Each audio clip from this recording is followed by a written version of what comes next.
In this video, becoming world champion was not my goal this year, says Pecco Bagnaia. Nothing to gain, much to lose for Suzuki after all hopes are lost. And Lin Jarvis takes us on a 3-year journey of winning with Fabio. My name is Sankalp and this is your Racing News Fix.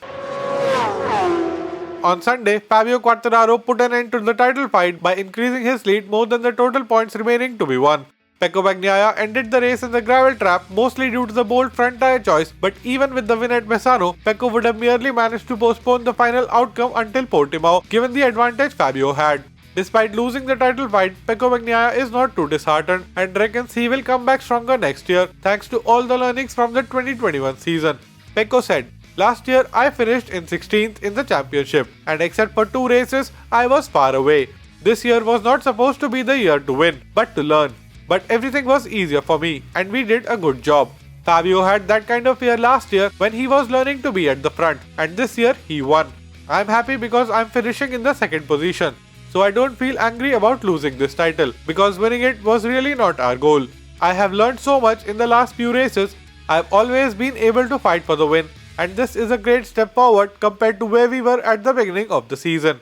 Further speaking about where he thinks he lost this year's fight, Pecco continued, "I think we lost the World Championship in Mugello when I crashed, then also in Austria when I got the tyre that didn't work, which also happened to me at Silverstone. I lost the World Championship in these 3 days. Now it's time to learn and improve in 2022. I am sure that I will arrive more prepared for the next challenge." For Suzuki, Joan Mir and Alex Rins, it's all over. Suzuki have not yet seen the top step of the podium this year and they will not do better than a measly P3 in constructor title and another P3 in the team's championship. Alex Rins will probably end this year outside the positions of pride in the championship, and biggest of all, Joan Mir has not managed to defend his title. So all in all, they have nothing to gain in the last 2 rounds of 2021 season, but they still have much to lose if they are not careful. In the constructors title race, Honda and KTM are not too far behind, and with the ever improving Marc Marquez on Honda and coming back to life on KTM, Miguel Oliveira might make a bad situation worse for Suzuki.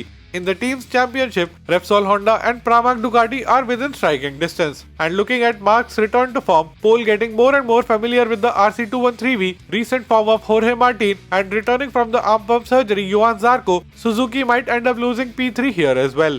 Alex Rins in P11 overall has Pole Espargaro and Enea Bastianini not too far behind him. As Pole gets stronger with the Honda, and given the late charge the Italian rookie has been on in the last few races, Rins might drop down further in overall standings by the end of the year. Joan Mir does not risk losing any positions on the standings with 25-point cushion behind him unless he fails to see the checkered flag in the next 2 rounds. But what will hurt him more is not being able to fight for the title until the very end, and not to mention staying winless for the entire season. So to summarize, in the rest of 2021, they have nothing to gain but too much to lose. And Yamaha team boss Lin Jarvis and his team have finally managed to win the Riders' World Championship since the last time Jorge Lorenzo lifted the title in 2015. Speaking about his newly crowned World Champion rider, Lin Jarvis said, "Although at Misano it was unexpected, it was not unexpected that Fabio should win the World Championship this year. He has had a fantastic season. He has been very fast this year and very consistent. On a bad day, he has taken points home, so he is a really deserving champion. Last time we won in 2015, we actually got a 1-2 in the standings, but honestly speaking, it was very complicated and we were not able to truly enjoy it because of the complications that year. But today, it is very clear that Fabio deserved to be the world champion." Further speaking about Fabio's journey with Yamaha, Jarvis continued, "His first year when he came in the MotoGP, it was 2019, when he came in the satellite team. He did not win any races that year, but he showed what he was capable of on a bike which was one specification behind that year. We saw how fast he could be and we recognized that this could be something special. He was somebody we wanted to hang on to. We wanted to sign him up before anyone else could. So we signed with him in the beginning of 2020, and as a part of the deal, he got the factory spec bike that year while staying in the satellite team, and he was to join the factory team in 2021 and 2022. But our bike last year was not as mature as it is this year because we changed the generation in the factory bike, and although it had potential, it had other difficulties and other problems." Fabio even said that probably the 2019 bike was better than the 2020 bike, and we saw Frankie also won 3 races last year which was same as Fabio. The big problem last year was firstly from our side, we didn't deliver the bike, and secondly he was inconsistent. He made mistakes, he got angry and he got frustrated. But I think all of those things helped him grow this year, helped us grow and improve our bike this year.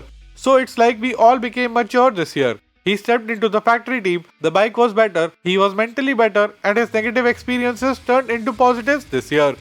If you made it till here, let me know by giving this video a big thumbs up. To stay up to date on all things MotoGP, hit the subscribe button and don't forget the notification bell. Here are 2 more videos which you might enjoy. My name is Sankalp and I'll be back with another video very soon.